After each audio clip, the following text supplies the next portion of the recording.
வணக்கம் மக்களே. இன்னைக்கான வீடியோல அப்டேட் என்ன அப்படின்னு கேட்டீங்கன்னா update number 1. So actor Dhanush அண்ணாவோட அப்கமிங் மூவி தான் வந்து பார்த்தீங்கன்னா ராயன். இந்த மூவி வந்து பார்த்தீங்கன்னா இவருக்கு 50வது திரைப்படங்க. இவரே தான் இந்த படத்தை எழுதி இயக்கியிருக்காரு. இந்த படத்துக்கு வந்து பார்த்தீங்கன்னா A R Rahman sir music compose பண்ணுறாருங்க. சன் பிக்சர்ஸ் இந்த படத்தை ப்ரொடியூஸ் பண்ணுறாங்க.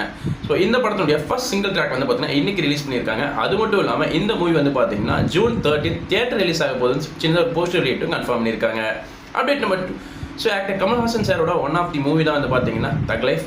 ஸோ இந்த மூவி வந்து பார்த்தீங்கன்னா இவருடைய அப்கமிங் மூவி. இந்த மூவியில் வந்து பார்த்தீங்கன்னா ஆல்ரெடி துல்கர் சல்மான் மற்றும் ஜெயம் ரவி இவர் கூட சேர்ந்து ஆக்ட் பண்ணுறதா இருந்துச்சுங்க. பட் சில தவிர்க்க முடியாத காரணத்தினால வந்து பார்த்தீங்கன்னா இப்போ அவங்க 2 பேருமே அந்த டீம்லேருந்து வெளியேறிட்டாங்க.